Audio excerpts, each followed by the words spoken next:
Hey everyone, welcome to our session on rethinking coding education, where we're going to talk about getting a tech job or building a tech startup in 3 months without spending on university or boot camps. And also, I'm going to add on to share with you guys on the bigger picture as well, the why, the how, and the what we must do about it today for ourselves and for our nation moving forward, all right?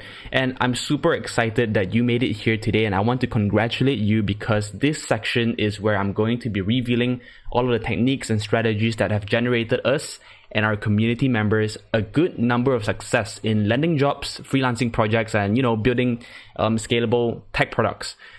You'll be able to do the same once you go through this core training. So let me just quickly explain to you how we're going to be doing this session. It's going to be a little bit different from how I do my other types of trainings, because when it comes to tech, I believe that the best way for a person to really learn the direction and and understanding it is not by solely just listening or just looking at how to do something, right?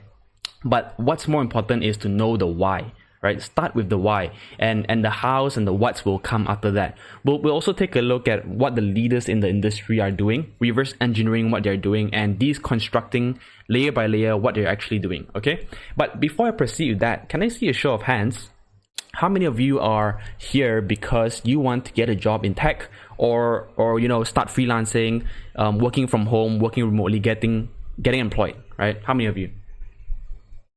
Okay, and Nice. Okay. How many of you here are here because you have a tech startup idea and you're more of the entrepreneurial type?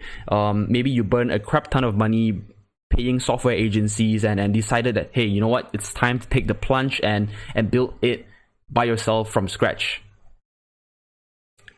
Okay, very nice. I see quite a few hands and quite an equal amount of you guys for both, I see, really. Okay, and then, okay, cool. You guys are at the right place. At the end of today's session, you will learn a couple of things. But before I go into that, the first thing I want to do is I want to quickly acknowledge you guys for being here. I want to thank all of you for being here right now. I know you took up time from your really busy schedules to be here, and I will do everything in my power, everything I can to make it well worth your time. And you can feel free to ask me any questions that you like on the chat below. I will answer it later on during our Q&A. All right. So here's my bold promise. All right. You're going to be discovering in today's session, you're going to discover, number one, how do you step by step go from zero to job ready and double your learning speed by only focusing on what matters. Number two, if you've never landed a tech job or a tech project before, you'll get a proven template on what you need to do to make it happen. And finally, number three, you will discover the beauty of learning software skills. The why behind it is super important and super crucial, and I'll also cover them, before going in and talking about the whats and the hows and all that, the other stuff, right? So why this is different? Here's why this program and this session and that you're here for right now is different, right? Right now, what I'm going to be sharing with you guys are strategies on how you can take your career to a whole different level. And the reason why it's different is because my co-founder and I are actually practitioners doing it, along with our staff and our alumni and our community members, right? I know that there's a lot of people out there teaching code and teaching marketing and teaching all that kind of stuff, and these people are not truly practitioners. I know, in fact, many universities who have lecturers who are not practitioners themselves. I'm not going to name them, and I'm not here to shame them as well, right? It's good that they're doing what they're doing. I'm sure they serve a big purpose in research and theory, right? But all I'm saying is it's good having theory, but if your goal is to land jobs and get paid out there, having theory is not going to land you 90% of the jobs out there, okay? So yeah, okay, what I'm going to share with you today is in this session, it's not theory. It is stuff that I actually do day to day in my business as a direct result of working with and getting paid by my clients, my startup partners, my alumni members, and my community members. And we work on actual real world startup projects, okay? What I want to share with you is that the strategies that I'm going to be revealing today, that these strategies, they are unique, and the different system that we actually do, right, is a result of building and bootstrapping all these different multiple projects that we're working on, that we have won multiple government grants from Singapore, and from us working with our team of 20 developers working on different software startups in multiple industries like education, edutech, F&B, streetwear, logistics technology, accounting technology, right? And I think it's safe to say that not many people out there have actually done that. And whether or not you like what you hear in today's session, it's all real numbers. Whatever I'm sharing today, it's all real events, real situations that happened to me, and what I've learned from them. I'm just sharing with you, and I hope you you can just filter through yourself and, you know, take what you like and maybe just ignore whatever that you don't like. Okay. And in short, my goal for today's session, or for today's training session, is to show you the unique way of exponentially growing your income or diversifying your income streams through mastering software development. And the best way to make yourself a master in software development is by understanding what the proven way is on how to actually do it and how to get started. Right? Who is this for? This webinar session is actually for those of you who are currently looking for a tech job right now for whatever reason, right? Maybe you're unemployed right now because you spent 4 years in the degree only to realize that you're not really that interested in it anyways, right? Trust me, this is super common, right? This is more common than you think it is. I speak to people all the time. Even I myself went through this. More on that later, right? Maybe you have a job and it requires you to always be physically present at the workplace for the rest of your career, right? For your next 20 to 30 years of your life. And you saw what pandemic did to certain industries, and you want to have a skill set now that allows you to hopefully work remotely, or maybe you want to learn up, just to upskill yourself and upgrade yourself to bring yourself to the next level, to be a more value-adding individual wherever you go. Okay. This is also for the more risk-loving entrepreneur-style people who want to build a software product that allows you to build it once and scale it to impact millions of lives with no additional cost, right? Or maybe you're still on the fence, like myself back in the days. I kept asking myself questions like, what if the startup doesn't work, right? What if I don't get paid for my work, etc., and so on, right? So, well, all I can say is this: we can never know what the ultimate outcome is when it comes to tech startups, but if you don't try, you'll never know. You never know, right? And if you did try and if it really didn't work out, at the end of the day, at the very least, you now have an in-demand skill set that you can get hired for easily wherever you are in the world, right? Okay, so if you stay until the end for today's session, I'm going to give you access to a very, very cool project that I've built using pre-trained machine learning algorithms by TensorFlow.js that you can, as a complete beginner, learn, straight up just copy it, edit it, and learn it while you're making your tweaks to make it your own too, okay? Because I believe that true learning comes when you're applying stuff, not by reading or by listening, right? And on top of that, I'll be revealing additional bonuses to our unique program, our ecosystem of our in-house services, as well as the different financial assistance or scholarship packages that we have right now. Okay, as for the pre-trained machine learning algorithm mini project, you can see here, anyone here knows what this is? Oh, by the way, you can check it out over here. Anyone knows what this is? Yes, this is the startup. Yes, I see a few fans over here, right? So this is the Netflix series from Korea. It's called Startup. It's a really good drama. And so basically one of the startups that they've built in the movie was a tool where they help blind people to see through the phone. Very simple stuff, right? They take out the phone, use the phone camera as to act as the vision for the blind or visually impaired person, and then the phone speaker will tell the user what is in front of them. So essentially the phone acts as the eyes for the blind person. So I thought, hey, this is a pretty cool idea, right? I was like, hey, I know how to code, and I love this drama, and I wanted to explore machine learning tools for the longest time now. So I thought this could be a good chance for me to learn up a new technology and to see how I can implement this. Then I just took one day to learn it up and tested it. But instead of training my own machine learning algorithms, going deep into data science and all that, I found one by a pre-trained one by TensorFlow, and all I gotta do is learn up how to utilize the pre-trained machine learning algorithm and how to implement it. So in this project itself, you can see how powerful knowing some beginner level software skills is, how powerful it is that all we're going to do is learn how to implement it and apply on the different APIs out there, right? And if you stay until the end, I'm going to have this sent over to you. If you implement it, here's what you can expect.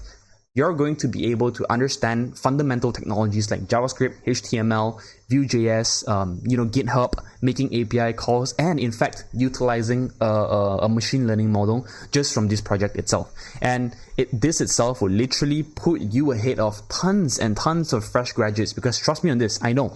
I myself, I've interviewed over 100 or maybe 200 of IT grads applying for jobs at my companies and at my startups and at my partners' startups, right? I know exactly what will help you stand out, and how terrible the supply of good developers is, right? Especially here in Malaysia. And I implore you to explore it on your own and take it as a challenge. But if you don't understand it, no worries. I will deconstruct the application and break it down, break down the code line by line along with you guys, perhaps in a different session. Okay, before I go on any further, hey everyone, my name is Derek, and just to give you a brief idea on who I am and what I've been doing so I can be completely transparent with you guys without hiding anything, and so you guys will at least know who I am before continuing on this session, right? To be completely honest with you, I am still relatively new to the game. Well, not like super new, like 1 to 2 months old, right, kind of thing, but we've been around for 2 to 3 years, and we've been growing like crazy, and I've been getting a lot of really good feedback, good reviews, and interesting questions that led me to be doing what I'm doing today. And I really have big plans for the community moving forward while I'm sharing what I've learned. So basically this is what I've been doing, and I hope I can really add value to you guys today and down the line.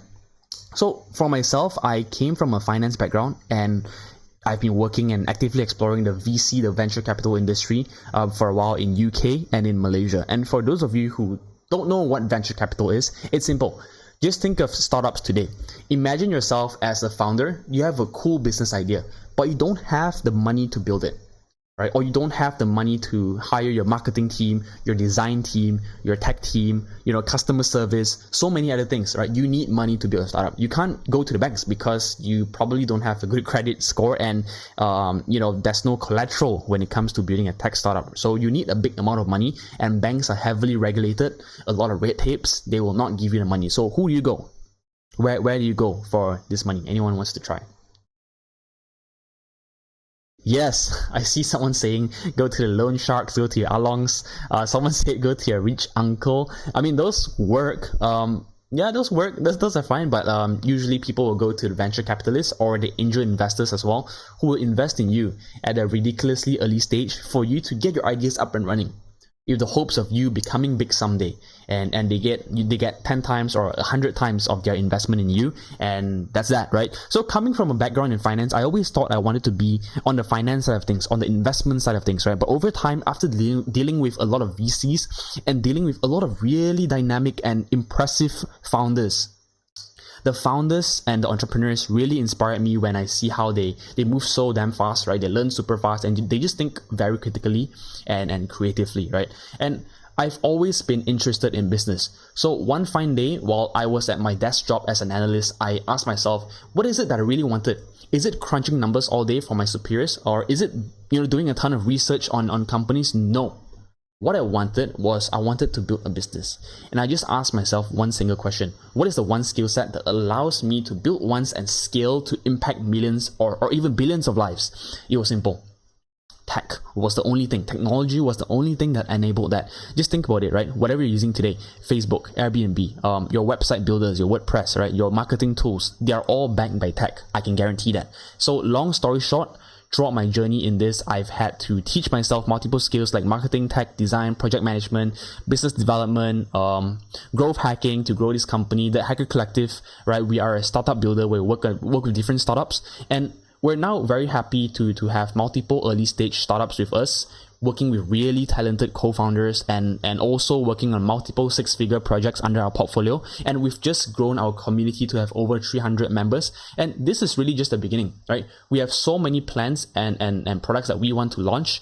And, I see myself as a true explorer, learning everything it takes for me to achieve my goals and, to grow the community by involving more people like yourself, like you guys, right? And to achieve our goals, right? To achieve it, I know for sure that we need to involve more people, more smart people like yourself. Okay? So, here's the next slide. What most people don't know, right? Here's the thing. Here's what most people don't know because they don't see it. What many people don't know is that I was brought up in a very traditional and average Malaysian or Asian upbringing, and I was taught to work super hard, study super hard, and most of this advice really came from my parents or really just society, right? So what happened was, ever since young, I was told to strive for the best school results so that I had options in life, right? So I did pretty well in school, frankly, right? I did pretty well. But I was never truly asked what I was passionate about. I never questioned it. I was pretty much on autopilot, just following the default safe life path. So I really just went with the flow and took whatever subject seemed cool. So I did finance. First semester in, I already knew that this is not for me. I knew, right? But I just went on with it because, hey, they always say never question the traditional route, right? Never question your university. So I never questioned it. I never questioned my own interests as well, and I never even thought about going against the traditional route. And to figure out what I truly wanted before committing to it, right? Come to think of it, I probably decided on my degree in less than a month. Guys, this makes absolutely no sense, right? Because when I think back now, people go to university fully prepared to take up loans of 100,000 to 200,000 and commit 4 years of their lives in fact, commit their entire life plans to that one career after 1 to 2 months of deciding as an 18-year-old person, right? I'm not saying everyone is like this, but I know many are, and some of you smiling here, I bet you can relate to it too. So long story short, when I decided to pursue the path in technology and entrepreneurship, you can imagine me like this, right? 23-year-old guy, fresh graduate you're fresh out of a degree in finance, no money, no job, everyone enjoying their jobs, and no one's really supporting me on my decision, right? I didn't have the money to do an IT degree. I didn't have money to go to boot camp. So what I did was I locked myself at home. This is how my day is set up, an average day. I wake up at 9 a.m. and I work all the way till 12 a.m. coding every single day. No vacations, no off times, no social meetups, no social gatherings, no holidays. Just code, practice, and spamming a bunch of projects all day, every day. It was one of the lowest points in my life. I was not paid. I didn't have an income. I was completely unemployed, and I couldn't even go out for expensive meals with my friends, right? They asked me out, and I really had to just reject them because I just didn't have the money. I couldn't afford buying gifts for my ex-girlfriend, and I was just really exempted myself from all of social life, right? So going through this really depressive state of life, I question myself all the time. Like, is this really for me? Can I really do this? Maybe coding isn't for me after all. I gave up multiple times. I took one entire year to do this, right? I continued applying for my finance jobs, still couldn't get a job. So I got even more depressed, and I continued coding, right? I told myself to just focus on that one thing and ignore everything else. So this whole thing, it took me around a year, right? I couldn't do it in 3 months like what I'm about to show you guys right now, because I didn't have mentors and I didn't have guidance. Every time I saw some online advice from random people, I tried it. So every time I Google learn how to code, right, on Google, I get billions of suggested links and results. I didn't know which one to follow, right? JavaScript, Ruby, Swift, Python, which one? I didn't know, right? Trust me, I done a little bit of everything. I know most of the languages, right? I tried most of it, but none really good enough to actually deliver and build up anything from scratch. So looking back now, it's one of my best decisions that I've made, challenging myself to do something for myself. And then eventually people started knowing that I've been learning to code, and I even had friends who graduated with a degree in IT who asked me to do a job interview, a back-end job interview for him. And this was 8 months after me self-learning, right? He couldn't do it at all. He struggled, and I literally had to do it for him. It was a remote case study interview, and I solved all of it for him. And that's when I realized that I'm onto something. I felt more motivated than ever, and I just continued learning, right? Because look, if someone with a 4-year degree couldn't solve it, but I could solve it, I knew something was wrong, right? I knew there was an opportunity in this market, right? So eventually, this went on. A few months later, I landed my first project, and not long after, my second, right? The first project was worth around 50,000. It's not a lot in the grand scheme of things. Of course, I had like some smaller projects, 2,000-3,000, before I landed this one. But those are just really small projects like landing pages stuff. So let's say this 50,000 one, it's not a lot in the grand scheme of things, but it meant a lot to me. It took me a crazy amount of time to acquire this skill set. Took me a lot of time to get to land that, right? So it was a good validation for my skill sets, and also I finally am able to fund my lifestyle a little bit. I could start going out and all that, so could live normally. So not long after that, I landed my second one, which was worth around 100k, right? So there was a huge demand for software developer guys. So I started looking out for developers to help me out, because I got my first, my second, my third, my fourth projects. I couldn't handle it on my own anymore. I started looking for developers. And trust me, I've interviewed over hundreds of university fresh grads and job applicants, and 90% of them probably couldn't even make the cut. right? We had to continue training them up either ways, and and a lot of them were very spoon-fed, so they didn't really have the skill set to learn on the job. So that's what really got me thinking. If the demand of software is so high, people are paying money, especially during the pandemic, and the supply of good developers are so low, why don't I create the supply for myself, right? Think about it. A lot of good developers, because it's a remote skill set, they probably be working in Singapore or somewhere else, right? So, by the way, guys, I'm not saying that every developer in Malaysia are crappy. Don't get the wrong idea, right? And I'm also not bashing on universities. I don't hate universities.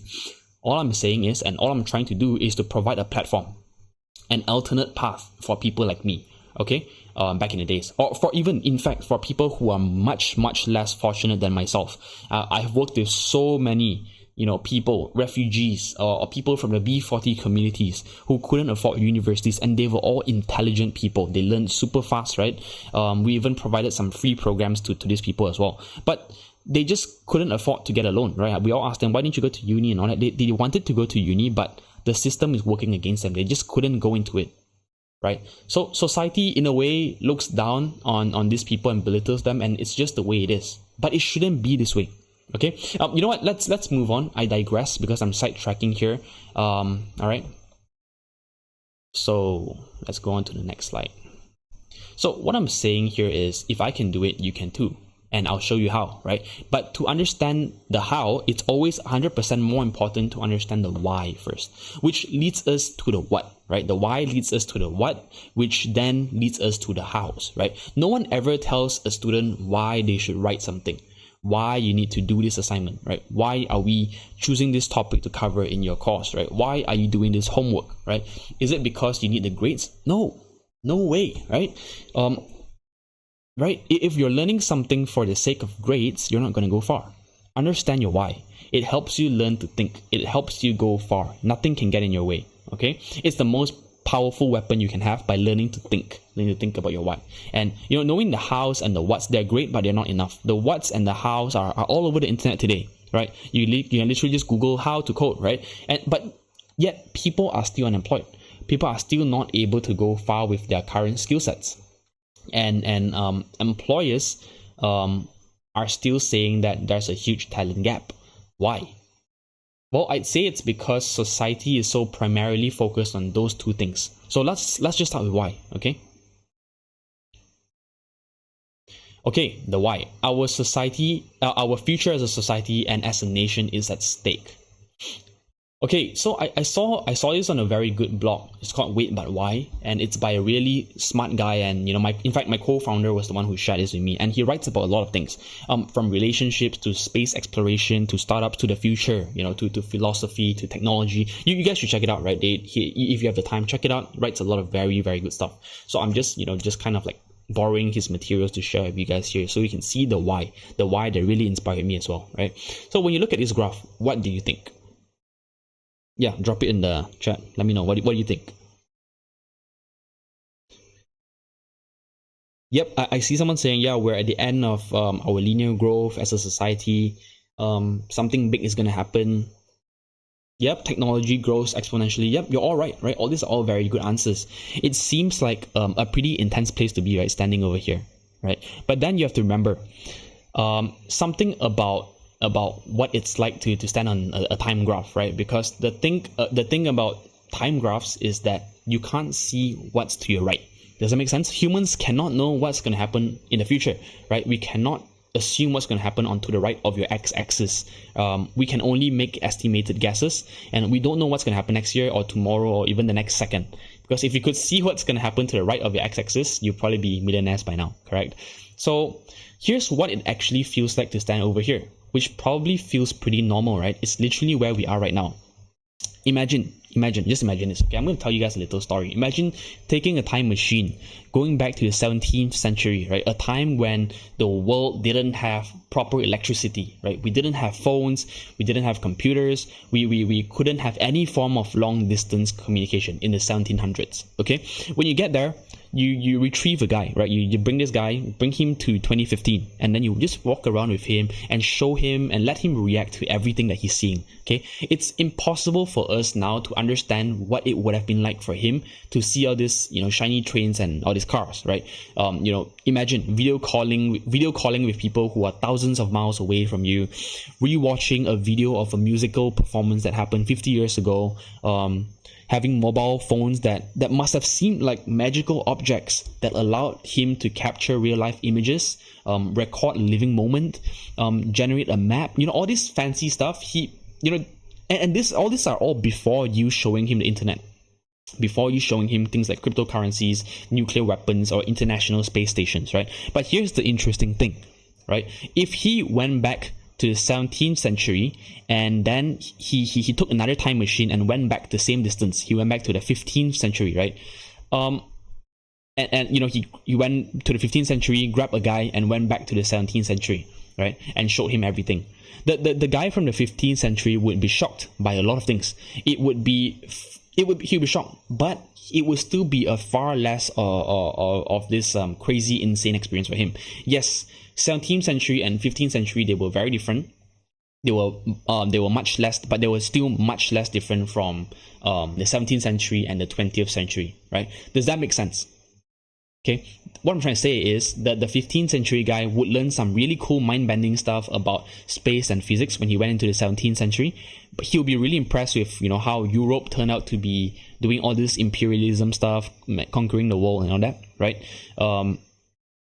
But watching everyday life go by, okay, in the 17th century and in the 15th century, right, things like transportation, communication, these are all pretty similar, right? So this pattern of human progress moving faster and faster and faster as time goes by is what a futurist called Ray Kurzweil calls the human history's law of accelerating returns.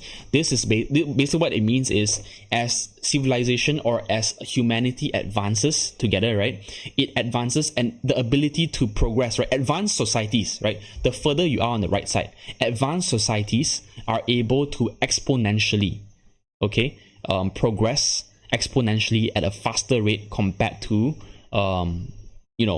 earlier civilizations. All right, so that's his point, and I quite agree with it, right? So long story short, okay, I don't want to bore you guys, but long story short, I hope I'm not boring you guys. The point I'm trying to make is, we know something will happen very soon, okay, but we don't exactly know what it is. We know it will happen, it's going to happen, and we have to prepare for it, okay?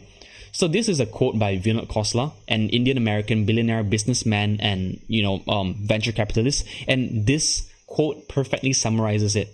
Humans, we think linearly, but tech trends are exponential. All right, I'm sure you guys must have seen this before in your primary school, right? Regardless of wherever you're from.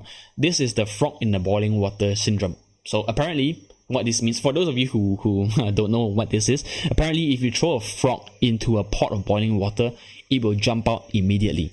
But if you put it in a room temperature water and gradually bring it to a boil, it will stay in the pot until it dies. And this picture also perfectly summarizes that, right? People have a strong tendency to slowly get used to things that would shock them if they saw them with their fresh eyes. Okay? Okay, and finally, this is the Gartner hype cycle. Gartner is the world's largest market research firm, and they release this picture every year. It shows you all the emerging technologies with the potential to disrupt industries. And for context, you can think of this like what the internet was back in the days, right? Everyone was hyping it up. Investors were throwing money everywhere, right? Literally every startup was getting funding, until we hit the dot-com bubble in around 1995, where we went through a lot of the market crashed, right? And eventually it picked up again, right? It went up, it crashed, it picked up again, right? Same thing for internet, right? So all new tech essentially goes through the same thing: go up, go down, and goes back up. And each dot that you see over here has the potential to disrupt industries, right? The question is, are we prepared? Okay, as a nation and as an individual, what are we doing to be a part of this stuff?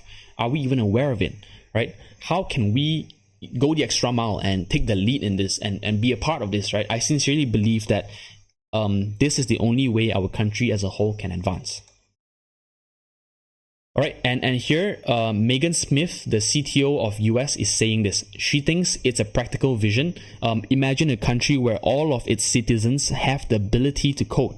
I personally think that this is pretty doable too. And if that's the direction that the world is moving in, then our country will need to work a lot harder to compete on the world stage. And if our leaders are not pushing for it, it is our responsibility, I feel, okay, as citizens to up our game in whatever we do.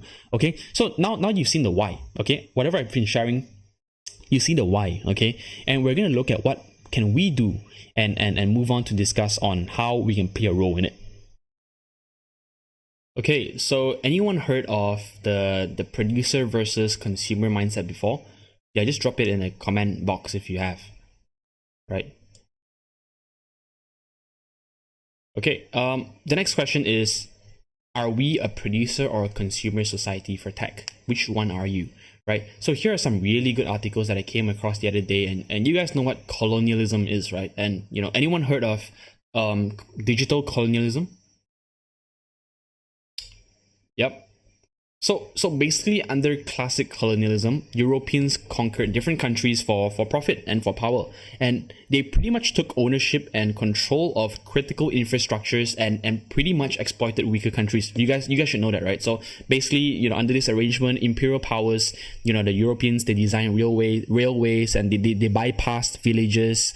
You know, they exploited the native people to extract raw materials and then to send it back to Europe, right, to manufacture those stuff, and you know, the surplus European products, they will then bring it back to the colonies and, you know, sell it here and undermine the indigenous population here, right, making the indigenous population not able to sell whatever they want to sell, right? I'm sure you guys know about that, right? So I'm not going to go too deep into this, and in the grand scheme of things, it has mostly ended, okay? So things are okay now, right? But there's a new wave of colonialism happening, and it's called the digital colonialism, right? I saw this article the other day, and do you know what it is? I bet a lot of you don't even know what this is, never heard of it, right? Because no one's really talking about it, okay? And it's similar to the technical architecture of classic colonialism, right? The only difference is today the power lies with data. Okay, big tech corporations use their proprietary software, corporate clouds, and centralized internet services to spy on users, process their data, and then speed back manufactured services to users. Do you know that in South Africa, Google and Facebook dominate the online advertising industry? And did you also know that, you know, in Uber has captured so much of the traditional taxi industry that drivers have been petrol bombed in South Africa, right? Meanwhile, Netflix is buying up content in Africa and pulling subscribers away. I mean, in fact, it's not just Africa, it's everywhere, right? Pulling subscribers away from local television services. And in fact, also, I'm not sure if you guys know this, but Netflix is now the #1 source of internet traffic across the world. My point is, some companies overseas know more about you than you know about yourself, or than what your families know about you, right? Is our country ready for that? Are you ready for that, right? What are we going to do about it, right? So back to the topic, in terms of consumer mindset and producer mindset, the way I see it, we're all consumers in some shape, way or form, right? We spend our days reading, listening, buying stuff, right? We buy things that we don't need, that to make us happy. A constant consumption of newer and better things, right? All the times, a new iPhone we buy, right? A new bottle we buy, a new laptop we buy it, right? We work to afford the newest clothes, the newest cars, you know, but none of this will add happiness to our lives. True happiness comes from helping others, from carving out your own path, and it comes from the confidence gained by knowing that you can succeed in your dreams, right? As long as you remain only a consumer, you will not have the fulfillment you desire. A consumer can never get enough. They can never be truly happy. They will always look at the world through the lens of what they can get from it, right? Instead of what they can give to it, right? Producers, on the other hand, strive to make something valuable to others, right? They receive their payment not only by cash, but through confidence of, you know, that they don't require anyone else to survive in this world, right? It's not as hard as you might think. We can always do small things to start you know, practicing the producer lifestyle. You could start a blog, you could put out information to help others. I'm sure everyone in your current jobs right now, you should have a specific skill set that you could benefit someone else with it, right? start being a producer, right? You could build a tool that makes life easier for others, right? The producer mindset allows you to view the world through the opposite lens. And this lens will keep you striving to find new ways to provide value, and allows you to see how others are doing the same as well, and also, frankly, help you make money at the same time, right? And 99% of the world are consumers. Think about it. How are you going to stand out if you're yet another consumer? To stand out and add value, I would say that you need to have the producer mindset, or at least have one, right? So here are some questions that I want to ask you, right? I want you to ask yourself, right? What are our primary growth industries in Malaysia? Right? Is our country ready for the future? What will our core skills be as a society? What will Malaysia be famous for when other people think of us? Right?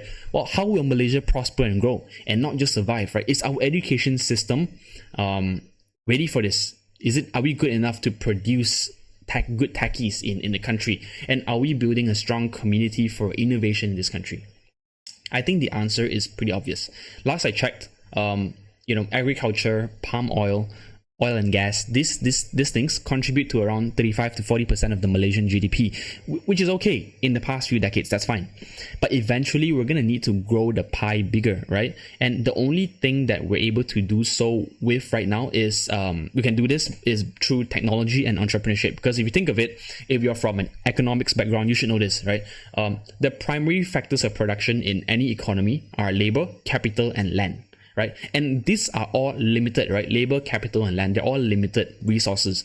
Tech is the only thing that allows you to broaden the pie with a disproportionate amount of input, right? Tech and entrepreneurship. And I know that we can do better as individuals and as a nation.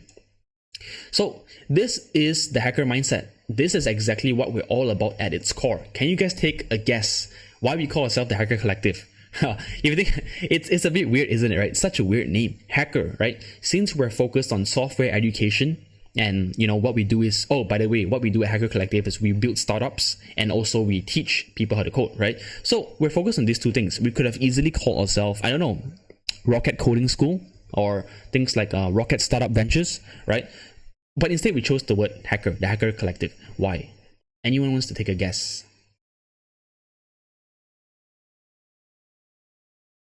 Yeah, just write it in the comment. Okay, yeah, because someone said, okay, because you guys believe in the hacker mindset. Okay, Jessica said, oh, hackers are people who do things differently. Okay, hackers are people who challenges the norm. You're right? At its very core, the Hacker Collective is all about bringing like-minded people together. And it just so happens that, what unite hackers is technology, tech, right? Just to be clear, when we say hack, we're not talking about people in dark hoodies, in dark rooms, hacking other people's PCs, right? I mean, right? A lot of people might think that, right? All the time, we actually, in fact, all the time we get people inboxing us, right, on Facebook, on an email. Hey, can you help me hack my partner's WhatsApp? Can you help me hack my girlfriend's Instagram? I want to see her DMs, right? We get these messages all the time, so which clearly shows that people think we do that. But the point is, what I'm trying to make here is, you can technically hack anything. Okay, for example, biohacking, food hacking, growth hacking, right? Hacking means doing something that is not for its intended purpose. For example, Grab hacked the taxi industry. Netflix hacked the film industry. Airbnb hacked the hotel industry, and so on and so forth, right? So, quoting the late Steve Jobs in his from his campaign, it's called the Think Different campaign. We see ourselves as square pegs in round holes. We we see ourselves as people who think out of the box. People who challenge the status quo. We are misfits, okay? We don't belong in society. We stand out, right? We want to challenge the system, right? So think of it, think about it for a second, right? Let's say in the case of Airbnb, before they became successful, they had to tell the world their business idea was about letting strangers stay with each other, right? How in the world did this make sense before this concept was actually proven? You can imagine it takes a certain character to live through all the rejection when you're sharing this non-conventional idea. Yet, non-conventional ideas are the things that truly create lasting change and disrupt industries. Do you agree with me on that? right? And that, in a nutshell, is what the Hacker Collective is all about. People who don't want to conform to the norm.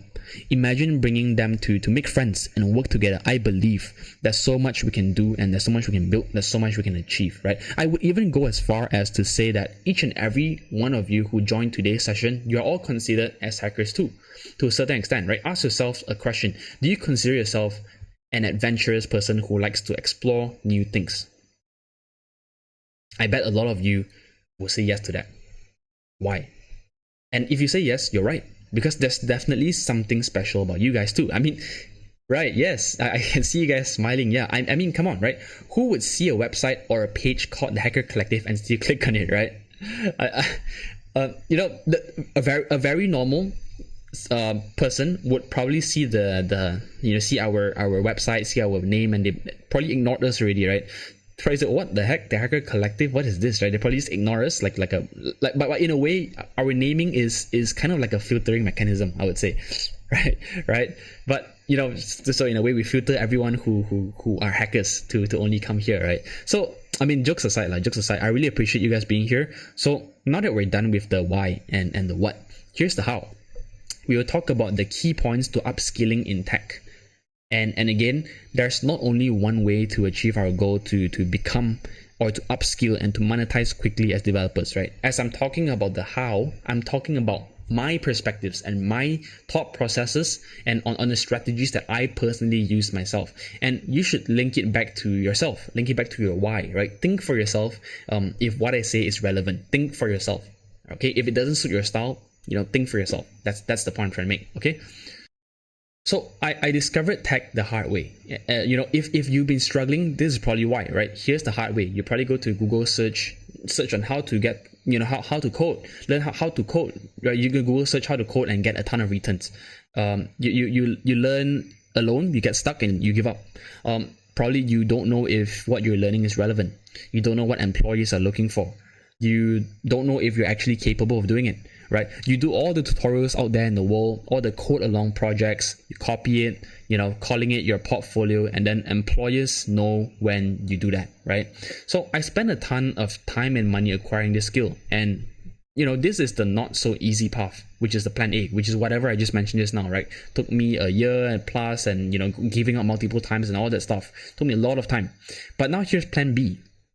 That's you know, the much simpler way, the way that you can avoid all the mistakes that I have made, and just accelerate your path to job readiness, right? You don't have to go through what I've been through, right? Feeling so lost, going out to mentors, no clear direction, every mentor giving me a different message, a different direction, right? Every mentor teaching me, throwing around different technical jargons that I would literally just stand there, look at them and feel so completely stupid and so demotivating, right? I don't want you guys to go through it, but I mean, if you guys prefer to go through it the hard way, by all means, right? But what I'm saying is we have a plan B, right? The how.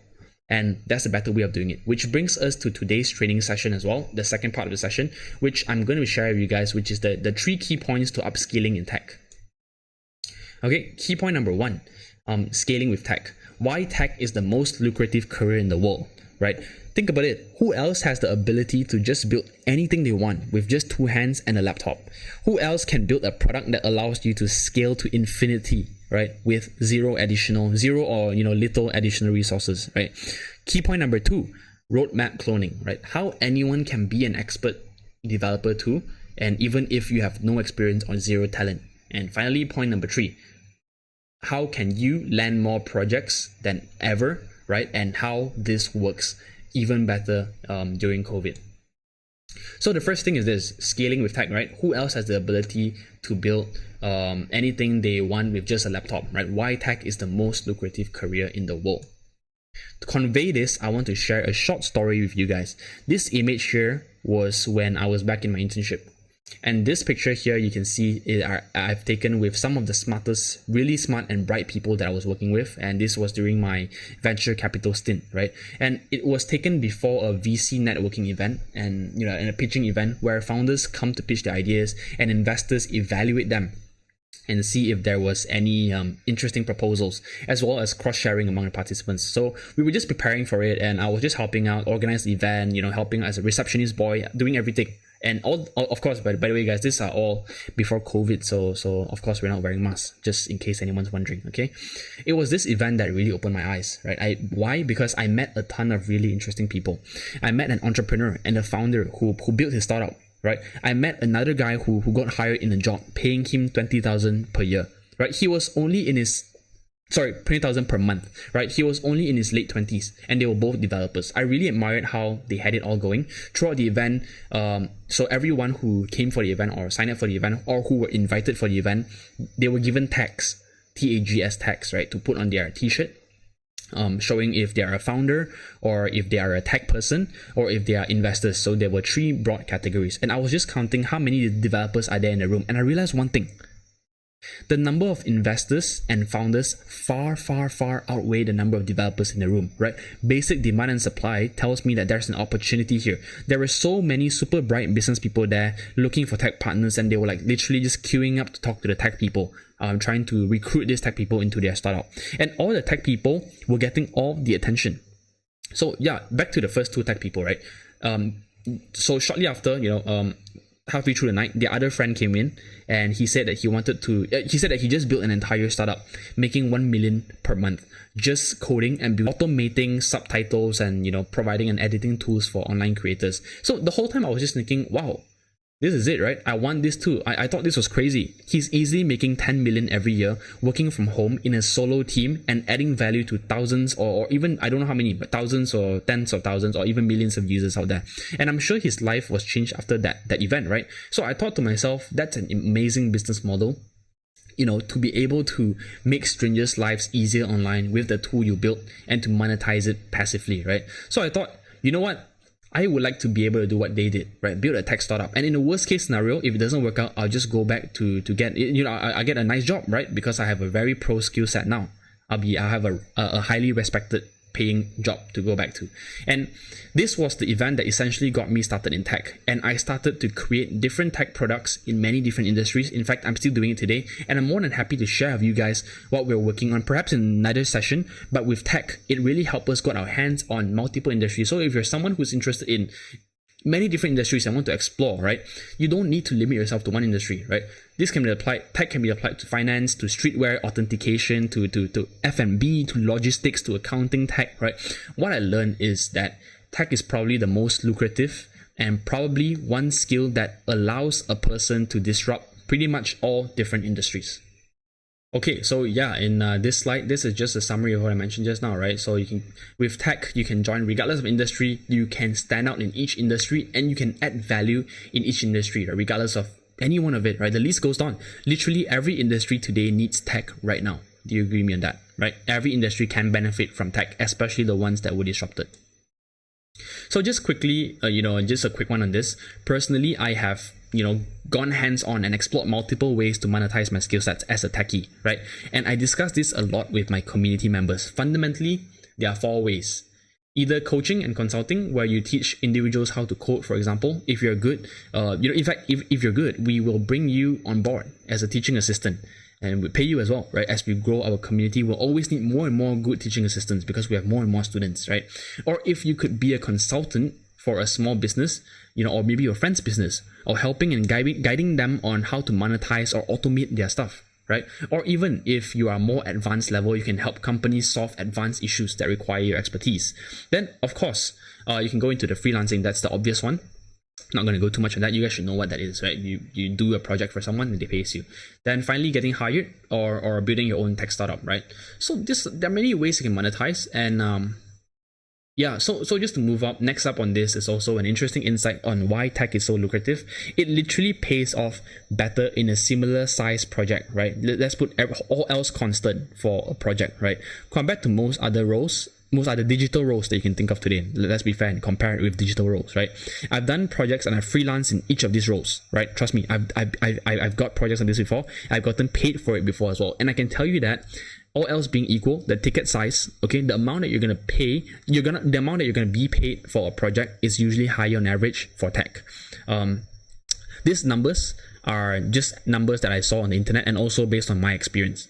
Okay, when I say recurring, graphic design, logo design, UI UX design, a lot of this can be done once and maybe paid on a milestone basis, right? Get it done, poof, that's it, goodbye. right?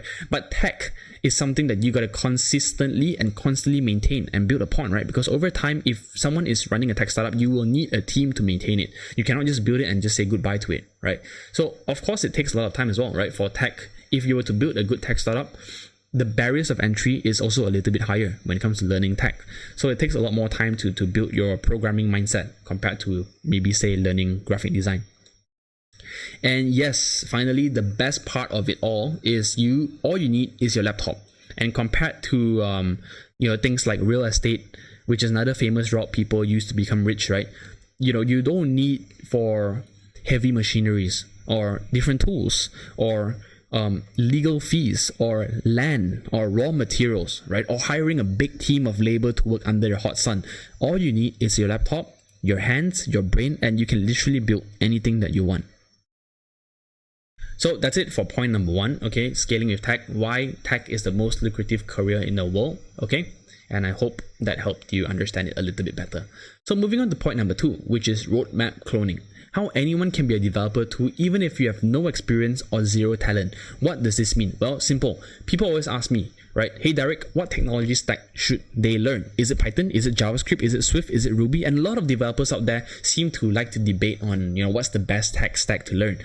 For me, I believe there's no hard and fast answer to this, because they all exist for a different reason, right? It all depends on your end goal. And my way of going about this is simple. I'll ask myself this, okay? Number 1, what's my end goal? Okay, or let's say my end goal is to build a full stack web application, okay? Number 2, what exactly is a full stack web application? Okay, so I'll Google that, or I'll just ask someone, I'll find out. Okay, a full stack web application is something like Airbnb, Netflix, Lazada, Facebook, Instagram. And I always look at the newest ones that are up and coming, looking at what other firms are using, then reverse engineering it. I ask myself questions like, okay, if Spotify is using this technology stack, is it good for us? Right? If Airbnb is using this, is it good for us? If Jack Ma's company, right, Alibaba, Jack Ma, the richest man in China, if his company is using this technology, is it good enough for us? And I believe if these billion-dollar companies think that, a specific technology is good enough for them, trust me, it's probably good enough for you. And you shouldn't spend so much time thinking if you're learning the right language, okay? So you guys can check out these 2 tools, okay? So again, this part is where I talk about how anyone can be a developer. So you can check out StackShare and Webalizer. So I'm sure there are a lot of tools out there as well, but these 2 are my go-to. I'm not going to show you guys and run it through. It's really simple. In fact, you can write it down somewhere now and just do a quick Google search. You'll find it. So Webalizer is a Google Chrome extension that makes it a lot easier for you to literally just go to any website you want. Click on that icon, click on the plugin, and you can see what's the tech behind the website. And StackShare is just another website where they have APIs that find out what different what technology stack is a certain startup using. So you can use these tools, certainly, right? Next up, look at job postings by HR. Okay, look at software developers working in your dream company and find out what tech stack they use. And if you follow what they're doing, you'll get a job too. Would you agree? Right? Go to LinkedIn, type in the company that you want to work for. Okay, look if they're hiring. Find out what tech stack if they are using. Usually in the job posting they'll write, right? And if they're not hiring, take a look at their software developers, right? Stalk them or something. Find out what tech stack they're using for work and for their personal projects. Most developers proudly share it like a badge of honor on their LinkedIn and on their GitHub profiles. So I'm not going to run through how to do research on today's session, but feel free to go ahead, Google it, or drop me a message if you're struggling with using LinkedIn and all. And basically the belief is this: if you can replicate entirely what the HR is hiring for, okay, if you can replicate exactly what the developers are getting paid to do, then the question you should ask yourself is, can you then land yourself a job? Right? Say you don't aim for a crazy high salary for an entry-level job, right? Things like 30,000 ringgit per month, right? But with the same skill set as their developers, can you get it for 3,000 ringgit per month? Just think of it from the perspective of the employer or client. All the employer or your client cares is this: okay, what's the risk that I'm taking on to hire this junior developer? Is it 3,000 ringgit? Okay, for every 1 ringgit that I invest in this junior developer, how much am I making back? Okay, so if, for every 1 ringgit I invest in this junior developer, I can make 10 ringgit back, okay? Either by automating some jobs or either by replacing some stuffs. I'm going to take him, right? It's really as simple as that. If you can show employees, you can sell yourself well enough that, hiring you will generate a net positive cash flow. It's an investment, to hire you. You got your job. It's as simple as that. They don't care what degree you have, which lecturer you had. All they care is, can you deliver and can you add value? And if you can, they will want you. And this is exactly what we do with our students and our alumni on top of technical coding skills that a lot of people have today. Okay, we also guide you on how you can sell yourself and your skill sets and how you can stand out compared to everyone else. Okay, we will emphasize on the skills that you need to land and to close projects as well. All right. Okay, so this page is quite a lot of stuff. So just a bit of context on this. My partner at the Hacker Collective, right? His name is Ming. He spends a lot of time. He's the CTO, right? He spends a lot of time on tech research and always looking for the best and the most future-proof technologies that we can use, researching it, talking to industry experts, and even investing the time and the money to implement new projects with new technologies. And we take the best of the best and we make bets, our own internal bets on what will be big for the future, right? Tech, honestly guys, I can tell you today, tech moves super duper fast today, and every 3 to 6 months there will be new technologies coming out, and that could really make your life as a developer a lot easier. For example, we have a tag called PostGraphQL here. Okay, you guys can Google that. This allows you to literally speed up backend development by 2 to 3 times, which essentially means you get to save the money from hiring 3 backend developers and just hire and then you can just hire you, right? So business sense wise, I think it makes sense, right? And for the employer, right? If you can replace the job of 3 staffs, especially for a startup, I think that makes perfect sense for a business guy, for your employer. And you don't stop there.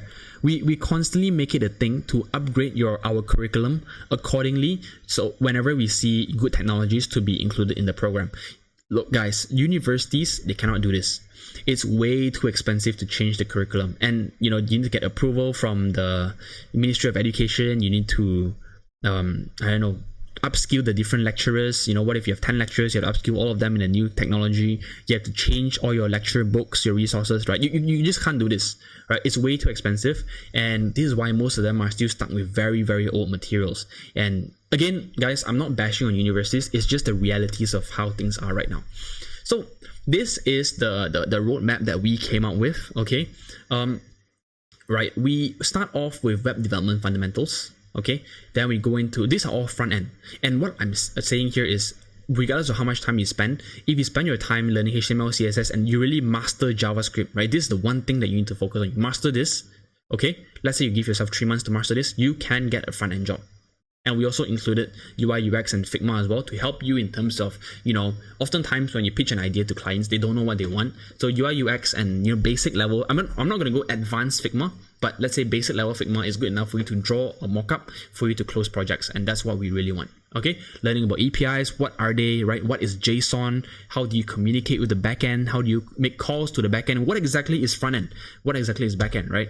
And we also focus a lot on data structures and algorithms, right? And one thing I need to let you guys know, guys, is every one of this part, we have quests and challenges that you can use to challenge yourself so that you know if you are going in the right direction or not. Okay, so you need to complete, not just read, right? A lot of materials out there, YouTube and all that, right? All you do is just watch, and you code along and all that. That's good. But trust me, if all you do is that, you're going to be stuck in this thing called the tutorial hell. And that is what our program really wants to go away from. We don't want you to be stuck in tutorial hell. So we spoon feed you just enough for you to learn yourself, right? I mean, we don't completely spoon feed you. We make it so that you become problem solvers to learn yourself, right? So after front end, long story short, after front end, you go on into backend development, which is where you cover things like GitHub, Node, Express.js, Postgres, GraphQL. This is for your databases, this is for your servers. Then you learn PostgreSQL as well, which is the technology that we use to automate a lot of our backend development. So all these things can be covered, and all these things will be covered. All these things will be matched up to challenges and projects that you can practice on and learn on. In fact, if you're really that good, right, you can do just this, you can get a job already. Trust me, guys. If you can really master this well enough, right, you will get a job. I'm not saying a 30,000 job, but at least an entry-level job. Okay, so go out there and try your best. right? And just make sure that you always match it up with projects. Whatever I mentioned here, really, these are all very high level stuff. I believe you can do your research. If you have any questions at all, feel free to drop us a message. We're more than happy to help. Or you can just follow us on our social media. Every now and then we drop many different examples of what we do over here that you can learn from it on a high level and then continue delving deep into it. But again, I want to emphasize is that everything here has to be matched with a challenge. You cannot just read or watch a video and call it a day. Okay, and finally, guys, sorry for rambling on and on, but in general, whatever program or course that you sign up for, you need to make sure that they are tech agnostic, technology agnostic. What do I mean by that, right? Look, technology changes very fast. Okay, as I mentioned, 3 to 6 months. If all you do is, let's say in here, we made the conscious decision to choose Vue.js, to choose GraphQL, to choose Postgres. But things like Vue.js, it's just another front-end framework. And front-end frameworks come and go. If all you do is learn Vue.js, which I know a lot of people, by the way, all they do is learn this thing. They ignore everything else. They just go straight to this. You're going to struggle a lot, but you technically can do it. But what happens when, they release a new framework?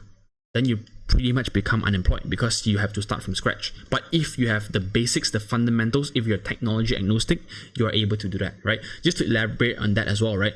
By tech agnostic, I mean, yes, the program has to choose to start with a language, right? But it has to heavily focus on the fundamentals, which is what we do here when we cover data structures and algorithms as well, right? So for example, we chose to start with JavaScript.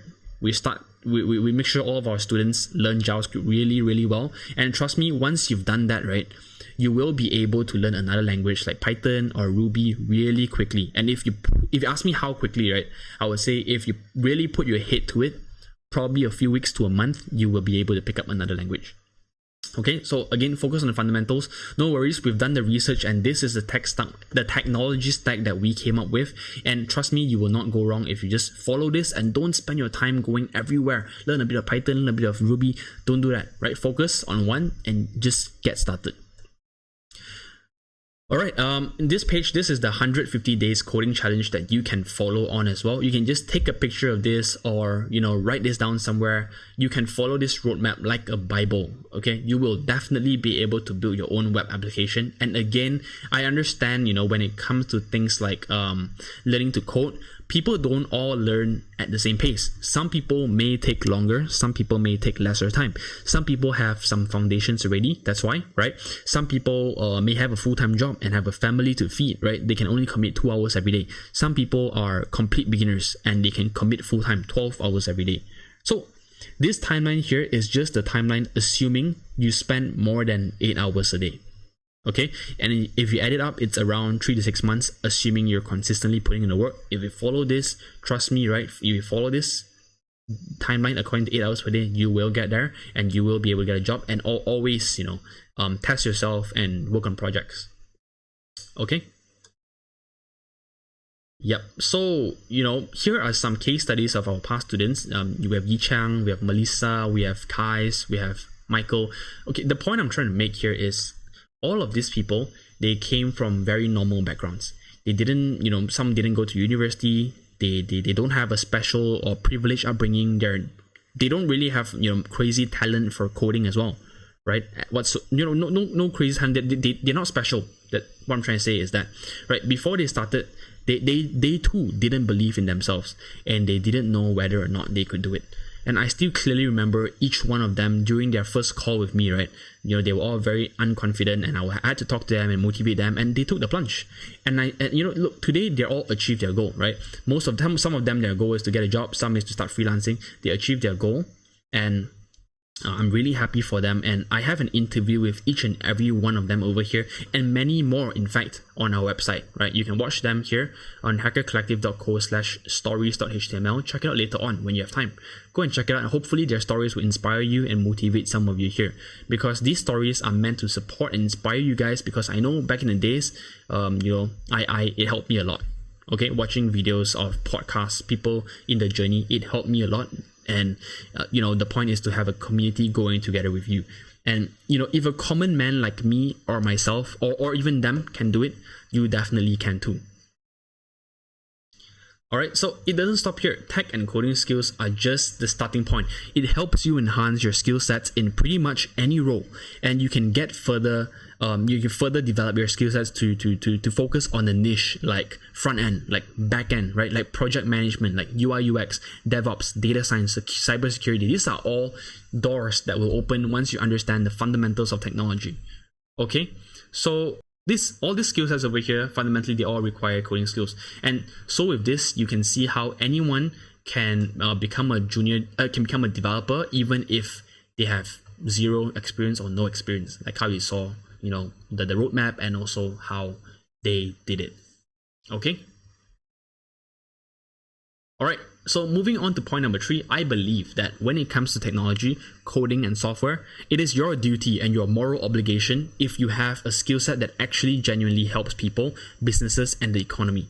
Right? It is your moral obligation to learn how to use it and sell it so that your potential clients or employers understand what is it that you have to offer and they actually pay you and buy your services. The problem is most of the time people, and I noticed this in Malaysia and in Southeast Asian countries, most people have been conditioned to see coding as somewhat a dirty word. Right? When people say, I don't even want to bother about a single thing about coding, right? Just take my money. I don't care what you do, right? When people say things like this, right, it's because they are afraid.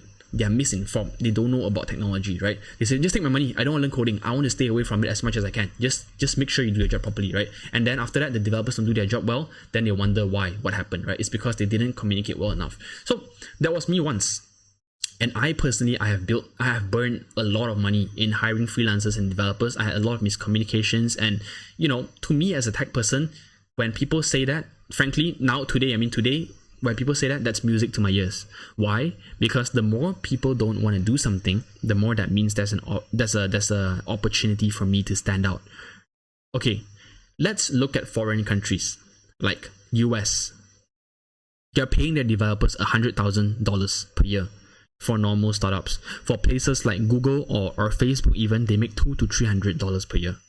That's crazy, right? That's an insane amount of money. And of course, I'm not expecting that amount to be paid out to our developers here. Of course, hopefully we can get there someday, but today we're still not there yet. But what I guess the point I'm trying to make is, if the US, the world's leading nation in software and tech startups, is willing to pay so much for developers, how are we going to compete with them if we continue having this mindset about our developers? And since the US is leading the world in most things, it's a trend that will someday come to our country too. Would you agree? And the day we get to that level is the day more people will want to jump on this bandwagon, right? The question to ask yourself is, do you want to be part of the trend and the community building this ecosystem, or do you only want to start when the industry is mature?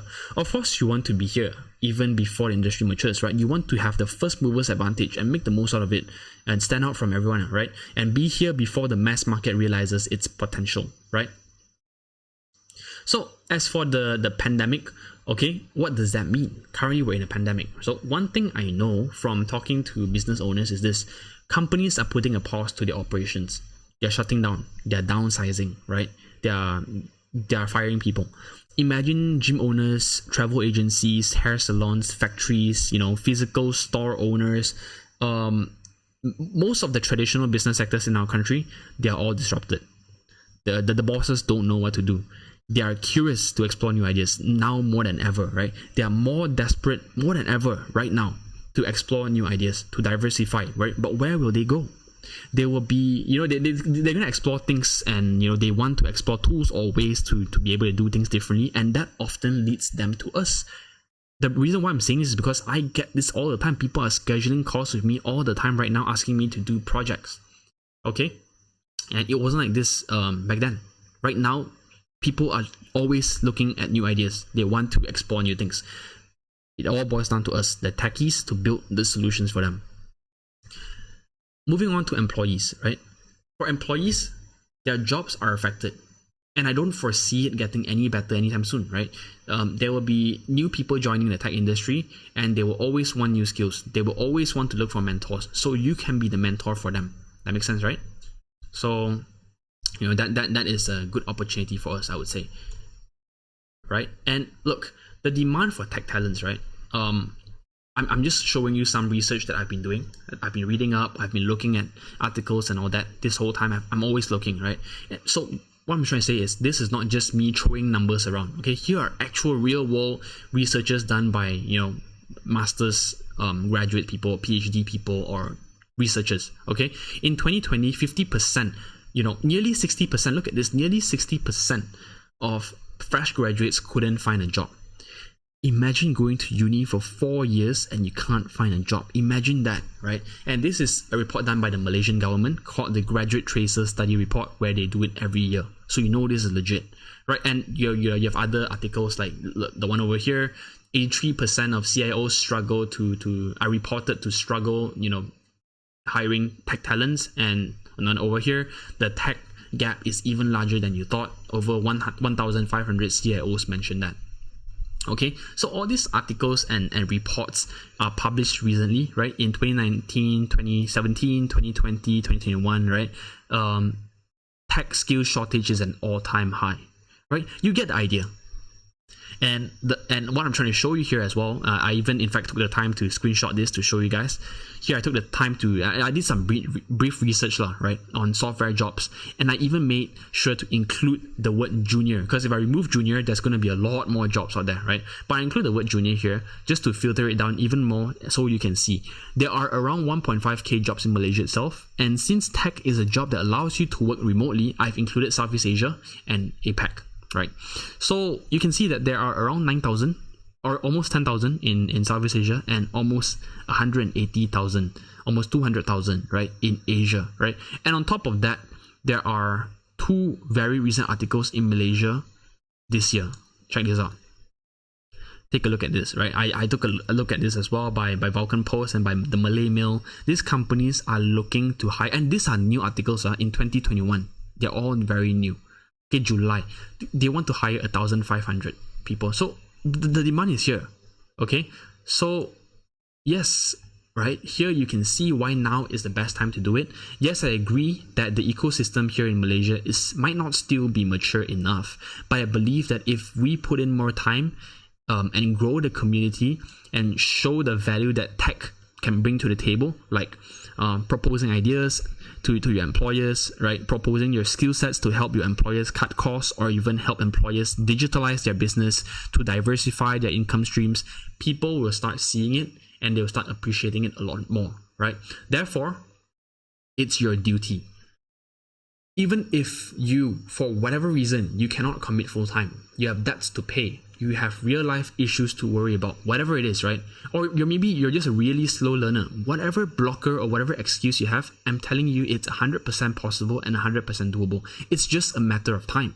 And we are here to support you, right? Just ask yourself, if you're 28 years old now, I don't know how old you are. You guys all look around early 20s, late 20s, right? But just ask yourself, if you're 28-year-old now, 2 years later, you will be 30 years old.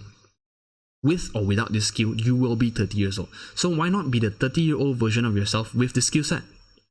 Imagine the impact that it will make for yourself, for your career throughout your life as well, right? So right now, you have learned that why tech is the most lucrative career in the world. Now that you have learned, that anyone can do this even though they have no experience or no talent, just like how I did it and how I didn't have any experience or talent, right? Now that you understand that now is the best time to land more jobs and projects, do you think you can do this, right? So here's the thing. I actually have a full-fledged course that teaches people how to do this, a complete program where we would deconstruct the entire journey layer by layer throughout your journey with us. Would it be okay if I took a short moment to share with you how the full system works, so that you can decide if it's right for you this time around, if you want to join us? Okay, thank you so much for that. Yep. So what you're gonna get is, this is the Lifetime Access Accelerated Software Development Program, okay, Lifetime Access, where I'm going to show you the proven ways of doing things that actually work, whereby at the end of it, I'm going to deconstruct and build several full-stack web applications or startup products with you. That fundamentally works across multiple startup products as well, right? You can just literally take it and duplicate it across multiple products. Whatever ideas that you have in mind, or if you don't have one, no worries, right? You will be working on individual and group projects with your batch mates, your group mates, and you will build full stack startups with them. So think things like Netflix, Airbnb, Spotify, Facebook, etc. Those type of full stack web applications, right? Imagine you building that with your friends, right? And on top of that, on top of just rebuilding them, we will also encourage each of you to bring whatever tech ideas you have to life. Let's say you have an idea to build a Muslim prayer app, right? You have an idea to build an app for dogs, like a Tinder for dogs kind of app, right? Or a scheduling app. Whatever idea that you have that could maybe solve a real world problem, pitch it to your team, build it with your team, and launch it to the market with your team and your partners, right? You can literally build whatever you want. You will be able to get access to the code that we have for you, right? Understand it, reverse engineer it, and do it on your own, so that at the end of it all, you have your very own tech startup product suited to your needs. Okay? The next question is, who does this work for, right? Regardless if you're a student, fresh grad, non-university individuals, if you're full-time working employees, if you're a designer, you're marketeers, you're an accountant, whatever background you have, if your goal is to understand tech and be able to build full-stack web applications, this will work for you. Okay, so here's what you're going to get. The first thing you're going to get is the complete software development program, where we'll train you to build digital products, get jobs, win clients, projects, or build your own tech startup. So this has a 1,997 value, right? This program is where I teach you all the skills you need in front-end, back-end, UI, UX, project management, and closing and landing jobs or projects. Even if you got one job that paid you $1,000 per month, or landing you a small project, if you can do it once, you can do it multiple times. Correct? All you need to do is just do 3 of the small projects that pay you, let's say 3 small projects that pay you $600, right? That itself would give you around $2,000, right? So the next thing that you're going to get is you're going to get a deconstruction of many full stack web applications. This is where I'm literally going to walk you through multiple complete code bases, where I deconstruct every single layer, every single line of code, so that you can actually get access to the code base, understand it, you can actually see what's going on, you can understand what's going on, because the best way to learn, as I said, is not by me teaching you, but by you reverse engineering all of the different layers involved in a production ready application, so that you too can do it in the context of your own industry or your own product. And this is where I'm going to show you step by step and hold you by your hand and show you that you can do it too, right? In other words, the first thing that you're going to get is the complete software development learning program. That's $2,000 in value. And the second thing that you're going to get is the deconstruction of multiple full stack web applications. That's around $3,000 in value, right? And just for some context, these are the same curriculum that I use here. These are the same curriculum and the same projects that I go through with my full-time one-to-one mentorship students that pay me $5,000, right? Just to learn this. And now you're getting to get it included as part of the complete software development program. Okay, the next thing that you're going to get as part of our unique program is you are going to get our weekly coaching sessions 2 times a week live. Okay, one session will be for your small batch of 10 people, where we train up a mentor and we also assign a mentor for you guys. And another session will be a higher level session with other students, other paid students as well. And in fact, you also get access to our $1,000 per month live intimate coaching sessions, where I walk through with my high level students or community members, where only they have access. They are able to ask me questions, and in these intimate sessions, I actually get to know them, and we actually solve whatever challenges they're facing and build a full stack web application from scratch. So you can follow and code along together as well. You'll be able to see their successes, what they were doing, model them, and how my team coaches them along the way.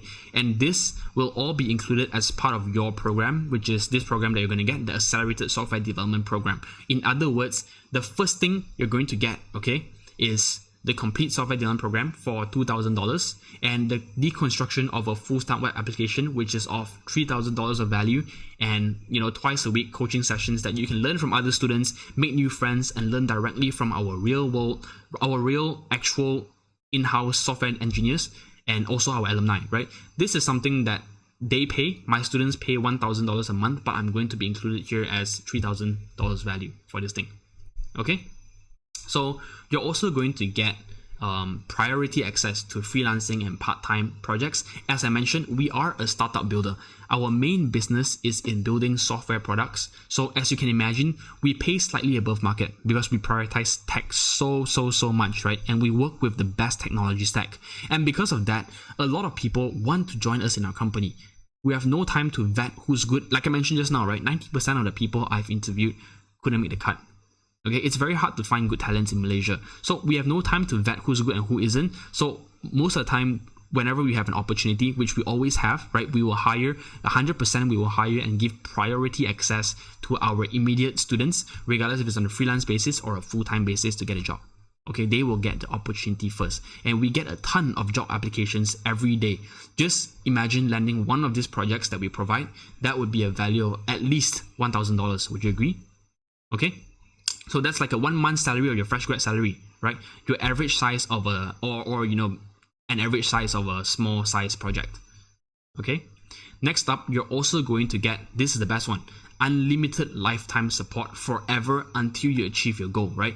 After you sign up for the program, I'm going to schedule with each and every one of you who paid for this program, one by one, to understand what your goal is. It can be things like to land a project, to get a job, to build a tech startup. Every one of you today, you have a goal. I will want to understand your goal, and I will really draw out a full roadmap and action plan to help you achieve your goal. Okay, I spend a lot of time with our internal and our external network of direct and strategic partners to understand their tech roles and requirements. Then I'll prepare and send you guys the job application template. Okay, where you can you can prepare in advance for it. So we have our checklist for getting a job, for client engagement templates, for CV templates as well, right? All these things, they cost me tens of thousands of dollars to hire these writers, these programmers, and these designers. But right now I'm giving out all of it to you, and most of the heavy lifting is done for you, right? To massively increase your chances of landing a job or a project, all you got to do is focus on your learning and make good use of this support and mentorship that we provide, right? We're not like a university or a bootcamp, where a university will say, okay, you've done your thing after 3 years, right? Congratulations, you've graduated. Now 50% of you are unemployed. I don't care. That's what the university did. Or boot camps. I don't know about the boot camps numbers, right? But their program ends after 3 months.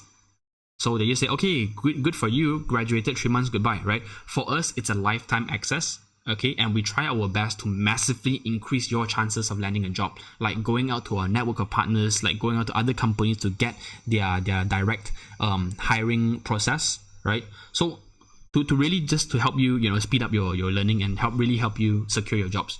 So whenever you're stuck with anything, schedule a call with our group of mentors or learning partners anytime at all, unlimited, right? You will have a mentor with you. And you will be learning with a group of like-minded individuals. Then try and problem solve together, right? If you don't manage to solve it, schedule a call with your batch, the lead mentor for your batch, or any of our other mentors immediately to get your questions answered, right? Our unique learning system is designed for us to grow with you along the way without spoon feeding you too much. And I really believe it will be the way education is done in the future, right? Not boot camps, not universities, but a peer-to-peer, mentor-led, project-based style, like what we have in this program. Okay? So let me ask you a question. If all this did was help you get past your fear of technology and to be able to help you build software product, whatever software product that you want, just doing that alone, right? Getting past the fear of everything tech related and to have that new level of confidence for the rest of your life, would that be worth $15,000? If all this did was help you get a good job in the tech industry and to be able to help you acquire an ability to enhance your skill set in your current job, right? Bring your current career to the next level. Do you think that skill is worth $15,000? Would it be worth it? Right? If all this did, right, was help you close and implement just one profitable project, whether you did it for a landing page or whether regardless if it's a full startup or just a front end project or a back end project, if this program can help you land one profitable project, do you think it's worth $15,000, right? In other words, I have two choices. Okay, after this, I have two choices. Number one, I could price it as low as possible so I can help as many people as I can. Okay?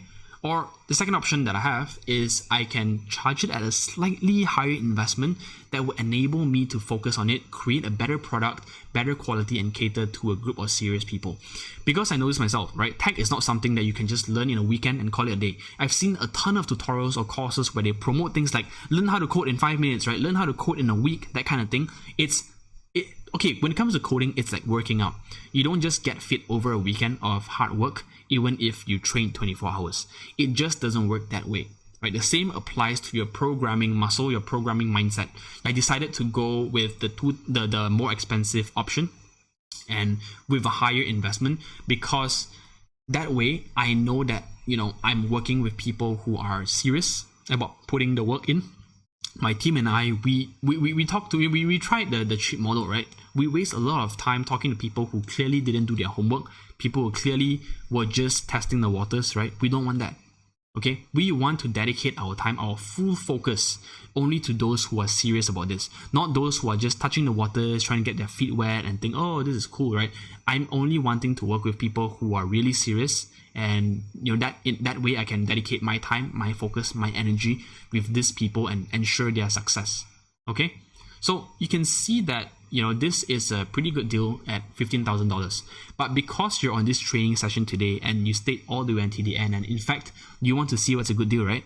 Because all you need to do is just to have one great profitable startup product, one freelancing project, one job, and instantaneously you get back the ROI of 15 grand, just like that, right? Just by landing a job or a project.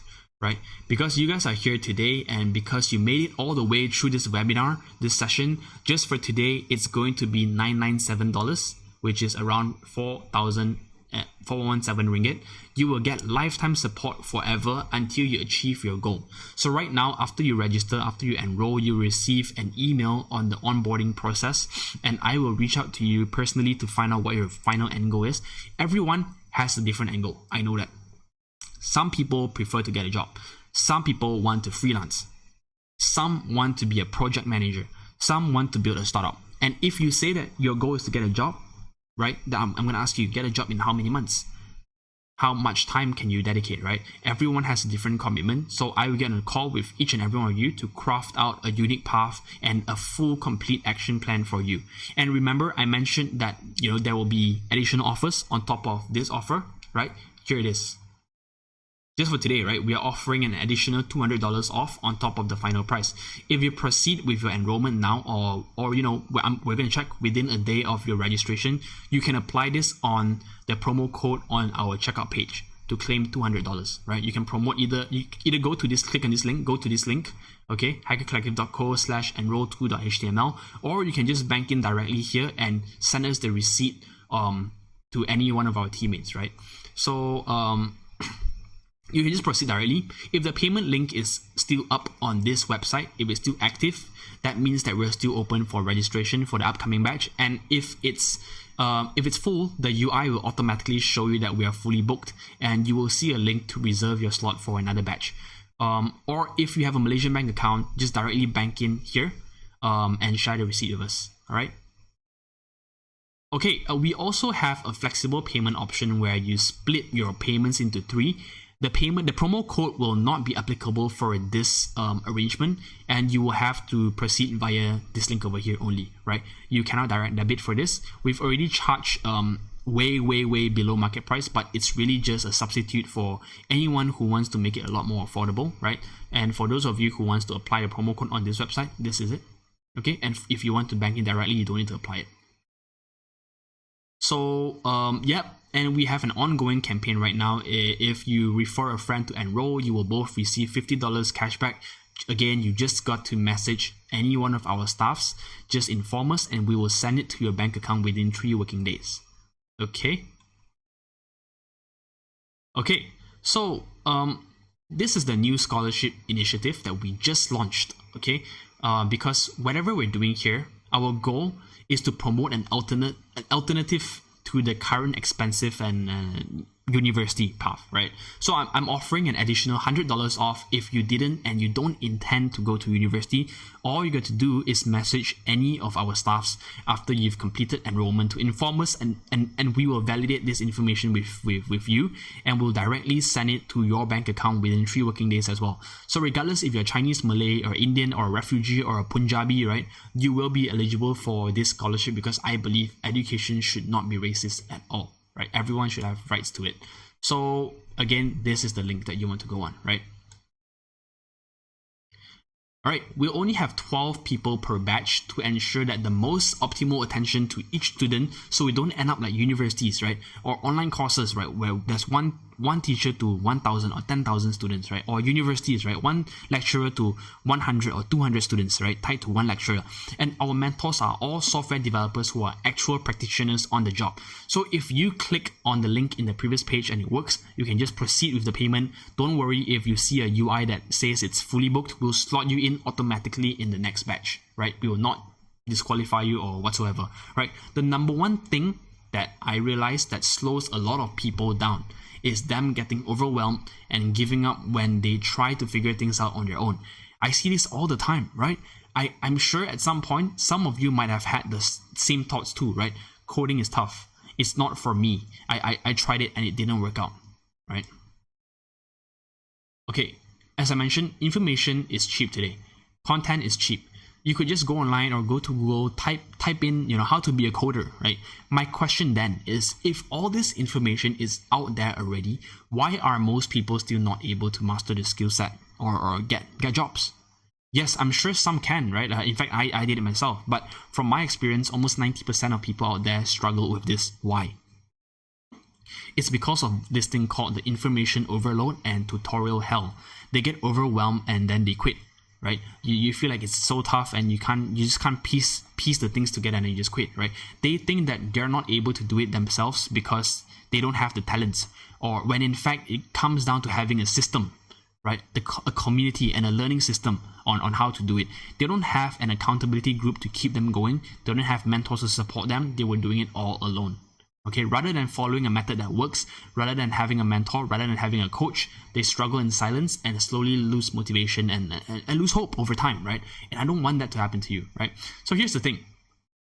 I want to make this a no-brainer for those of you who are considering and those of you who are serious about this. Here's what I'm willing to do.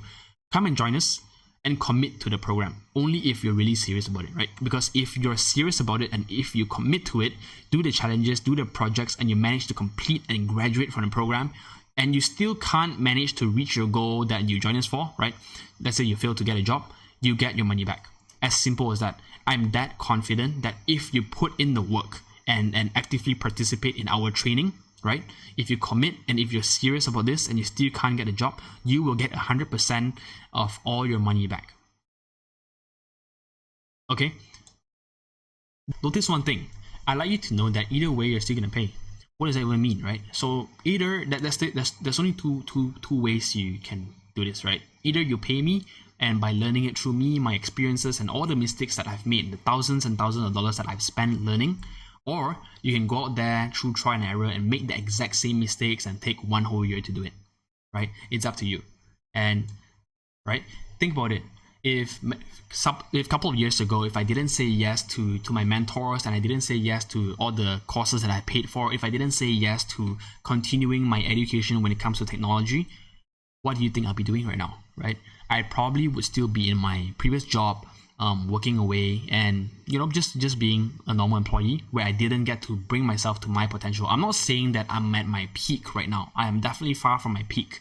What I'm saying is I am at a very happy place right now where I have the opportunities to work with very smart entrepreneurs all over Southeast Asia and working on 4 to 5 to 6 figure projects. And really the skill set that technology gave me really opened my eyes to a whole new world of income streams and experiences, right? So there's no right or no wrong at the end of the day, right? But what I can tell you is that if I didn't take the plunge, if I didn't say yes, I wouldn't have experienced what I have today. So understand something, guys, right? Money is just a resource. If you take this amount and you divide it over a span of a year, that's like a Starbucks a day, right? The point I'm trying to make here is you will spend this money anyway. because money is just a renewable resource. And what do you think is the other thing that you will never be able to get back? Yep, you're right. That's time. And what if I could save you the time, because time is something that you'll never be able to get back, right? Besides it just being a resource, okay, that you can never be able to get back. That itself is very meaningful. But on top of that, what if this helps you get a job faster? Which it will, by the way, because we're urgently hiring for ourselves, and we hire people in 1 to 2 months as well, right? If it helps you get a job faster, even if it's a month faster, right, that's around $1,000 or 4,000 ringgit, right? If it's 2 months faster, right, if we help you get a job 2 months faster than you would have done it yourself, that would have been 2 months of salary, which is around $2,000, which is around 8,000 ringgit already, right? You do the math yourself. So understand something as well, right? What have you learned here in today's training session? You've learned that information alone will not create change. Lasting change is only created through habits and through actions. What if I and all of our super supportive community members, alumni, and mentors could help you, hold you by your hand, so that you're actually taking action, so you don't slack, so that you're implementing, so that you're actually making change, right? What if we can do that, right? Information is great, but that's not going to create change. Here's the thing, guys. Let's face it, right? Old habits, they die hard. We're all creatures of habit. It is said that it takes around, 90 days to create a new habit. If you want to break the old habit and create new lasting change, then join me at this program so that we can break the old habit and start forming new habits as well. So right now, what you want to be doing right now is just open a new tab and go to hackercollective.co/enroll2.html and go and check out right there so you can join us and start beginning on this journey. All right, so that's pretty much all I want to share today, guys. I really appreciate you guys being here and staying all the way to the end. It's a very, very long session. For those of you who enjoyed it, I'm glad, and I'm glad you did. For those of you who didn't enjoy it, please let me know if you have any feedback on how I can improve, or let me know if the reason why you will not be able to join us. I would like to find out more. Maybe it's too expensive. Maybe you're not ready for it. Maybe you have a full-time job and you're not sure. Whatever your question is, I want to know. I want to get to know each and every one of you, and I want to see how I can add value to you guys. All right. So it's Q&A now. I am going to look at the questions that you have asked. Okay. Whoa, I see a lot of questions. Yeah, keep the questions going. Okay. Okay. One good question that I see already is, how many hours do I need in order to make this work? So I would say, assuming you're a complete beginner who is fully committed to the program, that's around 8 hours a day, right? Like I mentioned just now, 8 hours a day for 150 days. Okay, like I mentioned just now, right? So that's around 1,200 hours. And that's assuming you're doing it full time. And one thing you need to know is knowledge compounds. Right, so you get to learn a lot faster if you're doing it consistently. So if you're doing it part-time, and you will be slightly slower, right? So what you do is you just increase the timeline a little bit by, let's say, 20%. So 20% more than 1,200 is around, let's say, around 1,500 hours, right? So, but again, guys, don't worry about this, right? Because you get a full lifetime support until you achieve your goal. So if for whatever reason you want to take a pause, right? For example, you suddenly need to do 2 jobs to fund your family. You suddenly need to stop doing this for a while. You can go ahead and just drop us a message, and you can take a pause, and you can always join back in whenever you're ready. Maybe 2 years down the line, whatever. It's up to you. Okay, good. Okay, so did I answer your question, Jamie? Right. Okay, great.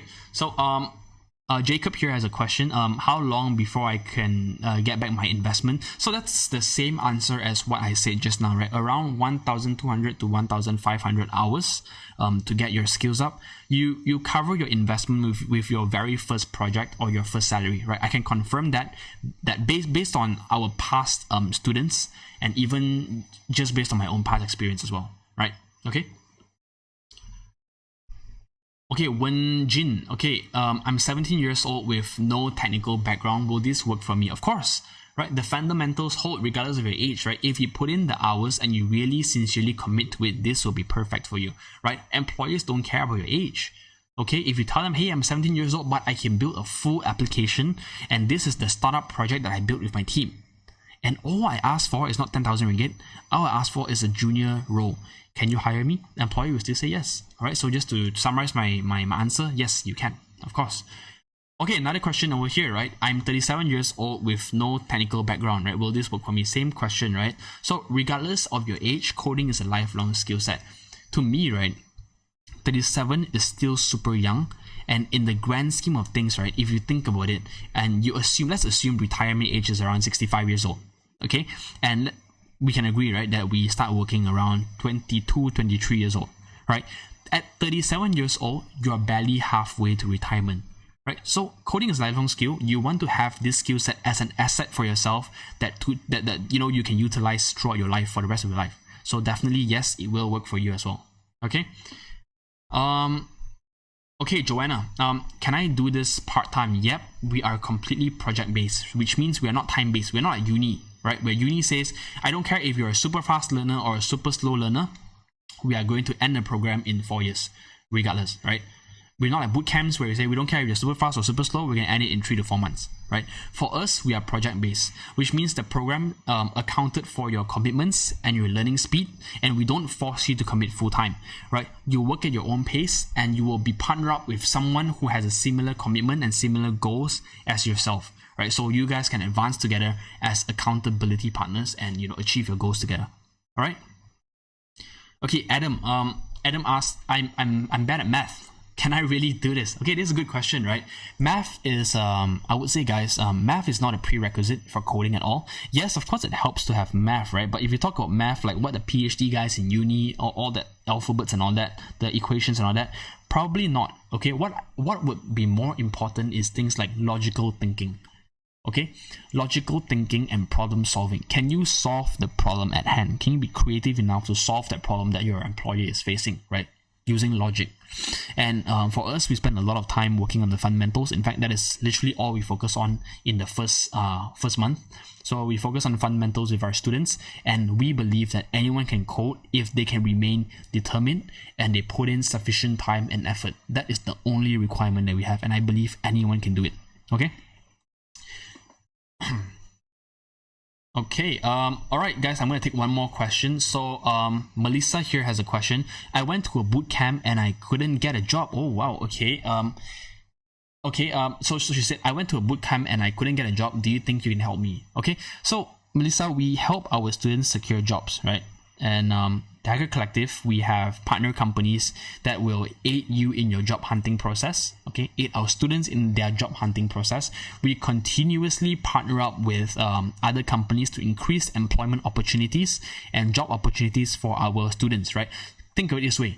Instead of you having to go out there and manually one by one apply for the jobs, we have our sorted and filtered companies who are okay with you not having a degree, right? In fact, we have a dedicated team, business development team, doing just this, okay? We also include interview prep, career prep, case study preparation to help you ensure that you have the highest chances to succeed getting that particular role in that company. Okay, so think of it this way, right? You pretty much go into the interview knowing what they're gonna ask. So all you're gonna do is work hard, okay, complete the projects, make sure your technical skills are good, graduate, and you're set. The job will be waiting for you. All right, and again, if you graduate and you don't complete and you don't get a job, you get your money back. We are that confident. All right, guys, it's been a really long session. I'm getting a little bit thirsty and tired right now. Thank you so much for joining in. I really appreciate your time. I'm looking forward to see more of your faces. Do proceed with the enrollment if you're interested, and you know, if you want to qualify for the promo code and the discounts, do it so today. Looking forward to see you guys. Have a great day ahead. So take care, guys. Thank you.